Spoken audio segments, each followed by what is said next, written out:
Hello my dear students. आज हम elementary गुरु channel पर बात करने जा रहे हैं होम साइंस क्लास 7 चैप्टर 3 वस्त्रों की स्वच्छता। वस्त्रों की स्वच्छता में जो हमारा पहला टॉपिक है वो है वस्त्रों को स्वच्छ रखने की आवश्यकता। वस्त्रों को स्वच्छ रखना उतना ही आवश्यक है जितना कि उनको पहनना। स्वच्छ वस्त्र हमारे शरीर के सौंदर्य की वृद्धि में प्रथम स्थान रखते हैं। वस्त्रों को स्वच्छ रखने के लिए यह आवश्यक है कि वे ऐसे पानी में धुले हों जिसमें किसी भी प्रकार की बीमारियों के कीटाणु ना हो। न केवल पहनने के वस्त्र बल्कि ओढ़ने और बिछाने के वस्त्र भी बहुत स्वच्छ होने चाहिए। ओढ़ने और बिछाने के वस्त्रों को सप्ताह में एक बार धूप में अवश्य सुखाना चाहिए। तो बच्चों, ये आपको भी पता है कि वस्त्रों को स्वच्छ रखना उतना ही ज़रूरी है जितना कि ये वस्त्र हमारे लिए पहनने के लिए ज़रूरी हैं। क्योंकि अगर वस्त्र स्वच्छ नहीं होंगे और उससे हमारे शरीर को अलग अलग कीटाणु जो हैं वो हमारे शरीर में प्रवेश कर सकते हैं और हमारे शरीर तक वो गंदगी पहुंचा सकते हैं, जिससे हम बीमार पड़ सकते हैं। आपने देखा होगा स्कूल में भी अगर कुछ बच्चे ऐसे होते हैं जो बहुत साफ़ सुथरी अच्छी यूनिफॉर्म में आते हैं तो वो अलग से ही दिखाई देते हैं, और कुछ बच्चे होते हैं जिनकी यूनिफॉर्म साफ़ नहीं होती है तो वो हमें अलग से ही पता चल जाता है। और इसी तरह से नॉर्मल लाइफ में भी अगर हम स्वच्छ वस्त्र नहीं पहनेंगे तो उससे हमारी जो सुंदरता है, जो शरीर की सुंदरता है, उस पर तो उसका असर होगा ही, साथ ही साथ हमारे शरीर पर भी उसका असर होगा। और वस्त्रों को स्वच्छ रखने के लिए सबसे आवश्यक ये है कि जिस पानी में वो धुले हों उसमें किसी प्रकार की गंदगी नहीं होनी चाहिए, किसी प्रकार के कीटाणु नहीं होने चाहिए। और ना ही सिर्फ पहनने के कपड़े, जो हम ओढ़ने और बिछाने के लिए कंबल चादरें यूज़ करते हैं, वो भी ऐसे ही साफ़ सुथरे धुले होने चाहिए। और बल्कि ओढ़ने और बिछाने के वस्त्रों को तो हमें सप्ताह में एक बार धूप अवश्य लगानी चाहिए। अब है वस्त्रों की स्वच्छता। स्वास्थ्य की दृष्टि से वस्त्रों को स्वच्छ रखना अति आवश्यक है। हमारी त्वचा पर छोटे छोटे रोमकूप होते हैं जिनके द्वारा शरीर की मैल पसीने से रूप में बाहर निकलती रहती है। यदि हम स्वच्छ वस्त्र नहीं पहनते तो इन रोमकूपों के बंद होने की संभावना हो सकती है, जिसके फलस्वरूप त्वचा अपना कार्य ठीक प्रकार से नहीं कर सकती। गुर्दे को अपना कार्य करने के साथ साथ त्वचा का कार्य भी करना पड़ता है, और अधिक कार्य करने के कारण ये निर्बल पड़ जाते हैं, जिससे शरीर की गर्मी पसीने के रूप में बाहर नहीं निकल पाती और शरीर का तापक्रम बढ़ जाता है। तो बच्चों, क्या होता है, स्वास्थ्य की दृष्टि से ये वस्त्रों को स्वच्छ रखना क्यों आवश्यक है? क्योंकि हमारी जो त्वचा है, जो हमारी स्किन है, उस पर छोटे छोटे रोमकूप होते हैं। मतलब कि छोटे छोटे जो हमारे स्किन है उस पर छोटे छोटे ऐसे छिद्र आप कह सकते हैं होते हैं, जो शरीर की जो मैल है उसे पसीने के रूप में बाहर निकालते रहते हैं। लेकिन अगर हमारे वस्त्र ही स्वच्छ नहीं होंगे तो ये रोमकूप जो हैं वो गंदगी से बंद हो जाएंगे, और उससे क्या होगा, जो शरीर अपना कार्य करती है गंदगी को बाहर निकालने का, वो नहीं कर पाएगी, जिसकी वजह से गुर्दे, जो हमारी किडनी है, उन पे सारा काम आ जाएगा गंदगी को बाहर निकालने का। ठीक है, तो उससे क्या होगा कि अधिक कार्य करने की वजह से वो भी, हमारे जो गुर्दे हैं वो भी निर्बल हो जाएंगे, जिससे शरीर की गर्मी पसीने के रूप में बाहर नहीं निकल पाएगी और हमारे शरीर का तापक्रम बढ़ जाएगा। त्वचा पर धूल, चिकनाई और पसीने से एक परत बन जाती है जिस पर रोगाणु उत्पन्न होते हैं, और शरीर पर कई प्रकार के चर्म रोग जैसे फोड़े, फुंसी आदि हो जाते हैं। क्या होता है, जब शरीर पर धूल, चिकनाई, गंदगी, पसीने से एक परत ऐसी बन जाती है जिसमें कीटाणु पैदा हो जाते हैं, रोगाणु उत्पन्न हो जाते हैं, जिसकी वजह से हमारी जो शरीर की जो त्वचा है उस पर कई प्रकार के चर्म रोग होते हैं, त्वचा के रोग वो हो जाते हैं, जैसे फोड़े, फुंसी। तो इसलिए यह अति आवश्यक है कि हम शरीर के रोगों से बचाने के लिए सब अंगों तथा जो हमारे शरीर के अंग हैं उनको उनका कार्य करने में सहायता देने के लिए स्वच्छ वस्त्र ही पहने। अस्वच्छ वस्त्र पहनने वाले को हम घृणा की दृष्टि से देखते हैं। यदि एक बच्चा बहुत मैले वस्त्र पहनकर कक्षा में आता है तो ये स्वाभाविक है कि उसके मित्र उसके पास बैठना नहीं चाहते, उसके साथ मैत्रीपूर्ण व्यवहार नहीं रखना चाहते। गंदे वस्त्र पहनने से शरीर के अस्वस्थ होने की संभावना के साथ साथ मित्रों और आसपास के लोगों के साथ भी मेलजोल नहीं रहता है। जैसे कि मैंने अभी आप लोगों से डिस्कस किया ये होता है कि स्कूल में अगर कोई बच्चा बहुत ही मैले गंदे कपड़े पहन के आ रहा है तो बाकी बच्चे उसके पास नहीं बैठना चाहते, ना ही उससे बात करना पसंद करते हैं। तो इससे दो चीज़ें होती हैं, एक तो हमारा शरीर तो जो है वो तो अस्वस्थ हो ही रहा है, साथ ही साथ हमारे आसपास के लोग भी हमसे बात नहीं करना चाहते और कोई हमसे मित्रता नहीं करना चाहता। वस्त्र मैले रखने से कमज़ोर हो जाते हैं और जल्दी फट जाते हैं। वस्त्र चाहे कितना भी बढ़िया और देखने में सुंदर क्यों ना हो, जब तक वह साफ नहीं रखा जाता उसका कोई मूल्य नहीं होता है। वस्त्रों को अधिक देर तक चलाने के लिए, उनकी सुंदरता को बनाए रखने के लिए यह अनिवार्य है कि हम वस्त्र अवश्य बदलें तथा उन्हें धोकर साफ रखें। जितना वस्त्र अधिक मैला होगा उतना ही उसको धोने में अधिक समय, साबुन और श्रम लगेगा, और फिर भी वह उतना साफ़ नहीं होगा जितना कि कम मैला धोने पर साफ़ होता है। बच्चों, आपको भी ये पता है कि अगर हमारे वस्त्र मैले रहेंगे तो वो गंदे तो लगते ही हैं, उसके साथ साथ जो वस्त्र का जो कपड़ा है वो कमज़ोर हो जाता है और जल्दी फट जाता है। अब वो चाहे कितने भी बढ़िया और देखने में सुंदर हों, जब तक वो साफ़ नहीं होंगे वो किसी को अच्छे नहीं लगेंगे। ठीक है, तो क्या होता है कि अगर हम वस्त्रों को चाहते हैं कि हमारे वस्त्र ज़्यादा टाइम तक चलें और उनकी सुंदरता बनी रहे, तो ये ज़रूरी है कि हम वस्त्र बदलते रहें और उन्हें धोकर साफ़ रखें। अगर आप वस्त्र को ज़्यादा मैला कर लोगे तो एक तो उसे धोने में ज़्यादा टाइम लगेगा, ज़्यादा मेहनत लगेगी, फिर भी वो उतना साफ़ नहीं हो पाएगा जितना कि अगर कम मैला वस्त्र आप धोगे जो हो जाएगा। ठीक है, तो इसलिए हम संक्षेप में ये कह सकते हैं कि स्वास्थ्य की दृष्टि से और एक दूसरे के साथ मैत्रीपूर्ण व्यवहार रखने के लिए, वस्त्रों को अधिक टिकाऊ बनाने के लिए हमें वस्त्रों को स्वच्छ रखना चाहिए। ठीक है, अब आपका दूसरा टॉपिक आता है वस्त्र धोने के आवश्यक उपकरण व सामग्री। धुलाई गृहिणी का एक मुख्य कार्य है। चाहे कितने भी धोबी आदि का प्रबंध क्यों न किया जाए, घर पर वस्त्र धोने ही पड़ते हैं। धुलाई के लिए आवश्यक सामान निम्नलिखित मुख्य भागों में विभाजित किया जाता है। अब बच्चों, ये आप लोगों को पता है कि धुलाई एक ऐसा कार्य है, हम कितने भी कपड़े धोबी को दे दें लेकिन फिर भी कुछ ना कुछ ऐसा होता है जो हमें घर पे धोना ही पड़ता है। तो ये सब आपको पता होना बहुत आवश्यक है।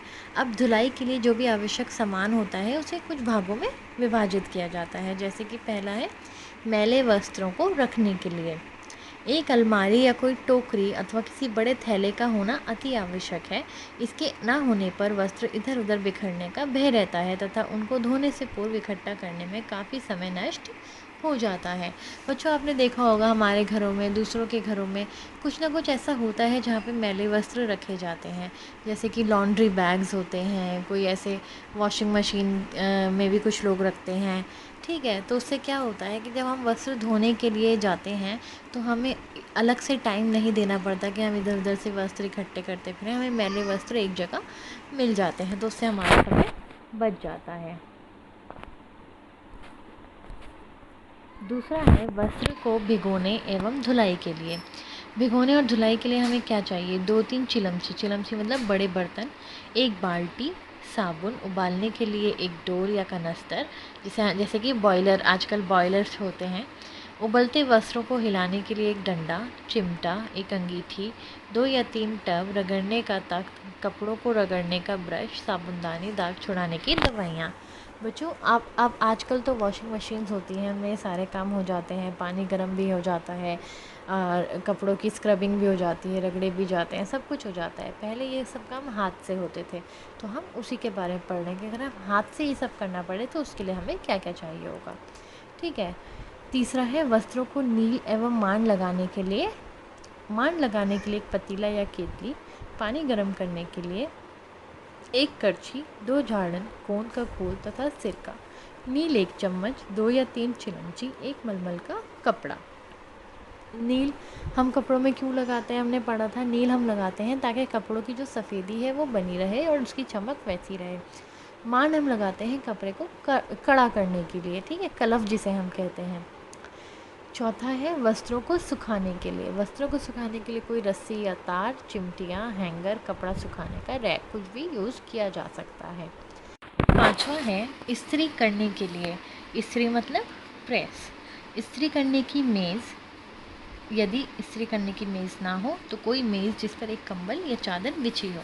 आप कहीं पे भी इस्त्री कर सकते हैं, लेकिन उसके लिए आपको एक ऐसा बेस चाहिए, ऐसा आपको वो चाहिए जगह जहाँ पे कपड़ा दबे ना, इधर उधर मतलब फिसले ना। तो उसके लिए हमें जहाँ पे भी हम इस्त्री करें वहाँ हमें एक मोटी चादर या फिर कोई कंबल बिछाना होता है, जिससे कि हमारा कपड़ा आसानी से इस्त्री हो सके।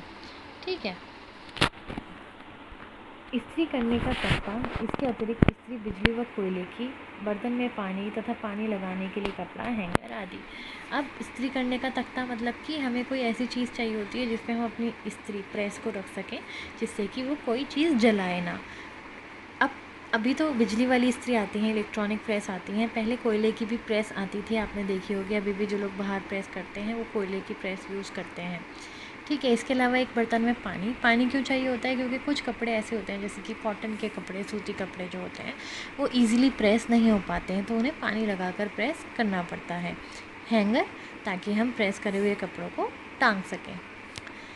छठा है वस्त्र धोने की सामग्री, साबुन, डिटर्जेंट पाउडर, डिटर्जेंट टिकिया, कपड़े धोने का पाउडर, रीठे का घोल आदि, गोंद का घोल, सिरका, मैदा या स्टार्च, नील, धब्बे उतारने के लिए दवाइयाँ, पानी।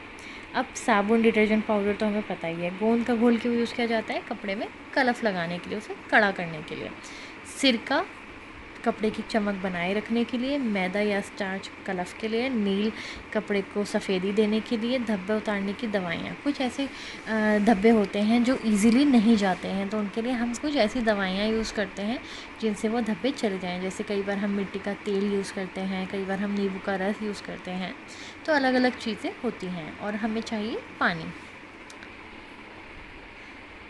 अब आपका आता है नील, मांड व गोंद का घोल बनाना व इनका उपयोग।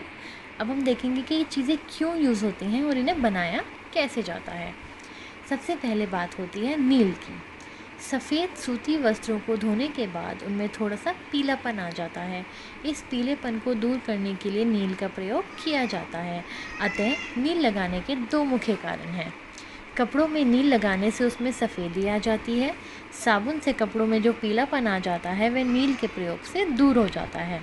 वस्त्रों में फिर से नवीनता आ जाती है। तो बच्चों, जो सफ़ेद सूती कपड़े होते हैं जब हम उन्हें धोते हैं तो थोड़े पीले हो जाते हैं। इस पीलेपन को दूर करने के लिए ही नील का प्रयोग किया जाता है, जिससे क्या होता है कि एक तो कपड़ों में सफ़ेदी आ जाती है, कपड़ों की चमक वापस आ जाती है।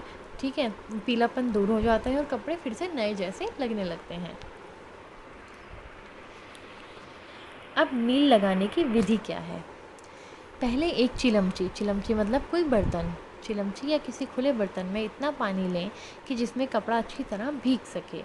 यदि पानी कम होगा तो कपड़े में धब्बे पड़ सकते हैं।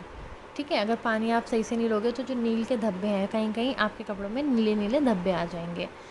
फिर मलमल या पतले कपड़े में थोड़ा सा नील डालकर एक पोटली बना लें। इस पोटली को पानी में तब तक डुबो कर रखें जब तक पानी हल्का नीले रंग का ना हो जाए। बच्चों, ये पहले क्या होता था, जो नील था ये पाउडर फॉर्म में आता था, पाउडर जैसा होता था, तो इसको इस तरह से डालना पड़ता था। लेकिन अब जो है आप देखोगे तो नील लिक्विड फॉर्म में आता है, तो हमें उसकी 3-4 बूंदें पानी में डालनी पड़ती हैं, जिससे कि पानी में हल्का नीला रंग आ जाए। इसके उपरांत उस पानी को अच्छी तरह चलाएं, जिससे कि उसमें नील कहीं बाकी ना रह जाए और अच्छे से मिल जाए पानी में। ये जानने के लिए पानी में नील की मात्रा काफ़ी है या नहीं, हाथ में थोड़ा सा नील का घोल लेकर देखें। यदि वह हल्के नीला रंग का है तो और उसमें से हथेली साफ दिखाई देती है तो समझें कि नील की मात्रा ठीक है। इस बात का भी ध्यान रखें कि नील बर्तन के किनारों या हाथों पर ना लगा हो, नहीं तो वो नीले धब्बे आपके कपड़ों पर पड़ जाएंगे। धुले हुए वस्त्र को अच्छी तरह से घोलकर नील के घोल में डुबो दें। नील लग जाने के बाद वस्त्र को भली भांति निचोड़कर धूप में सुखाना चाहिए। यदि वस्त्र में नील आवश्यकता से अधिक हो जाए तो एक अलग बर्तन में पानी लेकर उसमें कुछ बूंदें सिरके की डालकर अच्छी तरह से मिलाएं तथा वस्त्र को उसमें डुबा दें। इससे नील की मात्रा कपड़े में कम हो जाती है। इसके पश्चात वस्त्र को अच्छी तरह से निचोड़कर धूप में सुखा लें। तो बच्चों, ये थी आपकी कपड़े में नील लगाने की विधि। इसके बाद हम बात करेंगे मांड अथवा कलफ, जो कपड़े में कलफ लगाया जाता है जिससे कि कपड़ा थोड़ा कड़ा हो जाता है। ये सूती कपड़ों में लगता है। कलफ सूती, सफ़ेद अथवा रंगीन वस्त्रों में लगाई जाती है। इसके लगाने में निम्नलिखित लाभ हैं। मांड लगाने से कपड़े में चमक एवं नवीनता आ जाती है, ठीक है, चमक आ जाती है, कपड़ा नए जैसे लगने लगता है, कपड़ा साफ और सुंदर दिखाई देता है। मांड लगाने से कपड़े में कड़ापन आ जाता है जो कपड़ों का आकार ठीक रखता है, जैसे कफ, कॉलर आदि। कलफ लगाने से कपड़ा जल्दी मैला नहीं होता क्योंकि यह वस्त्रों में धूल व गंदगी नहीं लगने देता है।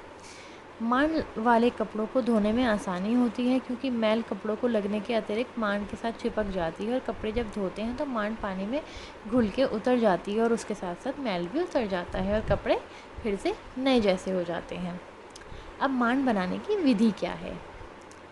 मांड बनाने के लिए साधारणतया चावल, मैदा, अरारोट, साबूदाना या बाज़ार में तैयार की हुई स्टार्च का प्रयोग किया जाता है, ठीक है। वैसे तो बाज़ार में ये स्टार्च मिलती है, बट अगर आप घर पे बनाना चाहें तो वो भी बना सकते हैं। अब अगर हम अरारोट से मांड बना रहे हैं, अरारोट क्या होता है, जैसे कि आपका कॉर्नफ्लावर होता है, ऐसे ही अरारोट होता है, उससे हम मांड अगर बनाएं तो कैसे बनाएंगे? अरारोट 1 बड़ा चम्मच, ठंडा पानी 2 बड़े चम्मच, उबलता हुआ पानी 3 प्याले के करीब आप ले सकते हैं। विधि क्या है इसकी? अरारोट को ठंडे पानी में इतनी अच्छी प्रकार से घोलें जिसमें फुटकियाँ ना पड़े, मतलब कि गुठलियाँ ना हो जाएं। तत्पश्चात उसमें उबलता हुआ पानी डालें और अच्छी तरह हिलाएं जिसमें उसमें गुठली ना बनने पाए। अच्छी तरह से तैयार की गई मांड का रंग स्लेटी होता है, मतलब ग्रे कलर का होता है। कलफ बनाने के पश्चात जब आपका ये कलफ मांड बन गया है तो उसको थोड़े समय के लिए ढक कर रख दें और चलाते रहें जिससे कि ऊपर मोटी परत ना बन पाए। मांड बनाने के लिए उबलता पानी ही प्रयोग में लाना चाहिए, ना कि उबला हुआ, क्योंकि उबलते हुए पानी से ही स्टार्च के दाने अच्छी तरह से फटते हैं जिससे अच्छी मांड तैयार होती है, ठीक है। तो आपको उबलते हुए पानी में वो डालना होता है, ना कि पहले से उबले हुए पानी में। भिन्न भिन्न वस्त्रों के लिए कलफ और पानी की मात्रा अलग अलग होती है क्योंकि यह तो प्रत्येक व्यक्ति की इच्छानुसार तथा कैसे वस्त्र हैं इन पर निर्भर होता है। कुछ लोग वस्त्रों में अधिक मांड पसंद करते हैं तो कुछ कम। इसके अतिरिक्त छोटे बच्चों के वस्त्रों के लिए अथवा ब्लाउज के लिए बहुत कम मांड की आवश्यकता होती है। इसके विपरीत सूती टोपी, सूती पैंट, सूती कमीज़ों के कॉलर, कफ आदि में अधिक मांड का प्रयोग किया जाता है। यही कारण है कि कॉलर व कफ़ों के लिए ठंडे पानी की मांड बनाकर लगाई जाती है। यह बात अवश्य ध्यान में रखनी चाहिए कि जितना अधिक मोटा कपड़ा होगा उसमें उतनी ही कम मांड की आवश्यकता होगी। मांड वाले कपड़ों को यदि धूप में रंग खराब होने का भय ना हो तो धूप में ही सुखाना चाहिए। क्या होता है, बच्चों के अलग अलग कपड़ों के लिए अलग अलग कलफ की ज़रूरत होती है और अलग अलग पानी की मात्रा की ज़रूरत होती है, क्योंकि एक तो इसमें लोगों की अपनी इच्छा अनुसार भी मांड लगाई जाती है कि अगर किसी को ज़्यादा पसंद है तो ज़्यादा लगाता है, किसी को कम पसंद है तो कम। जैसे कि छोटे बच्चों के जो कपड़े होते हैं, जो लेडीज़ के जो ब्लाउज़ होते हैं, उनमें बहुत कम मांड की आवश्यकता होती है। लेकिन इसके विपरीत जो सूती पैंट होती हैं, कमीज़ों के कॉलर कफ होते हैं, सूती टोपी होती है, उसमें अधिक मांड की ज़रूरत पड़ती है, ठीक है।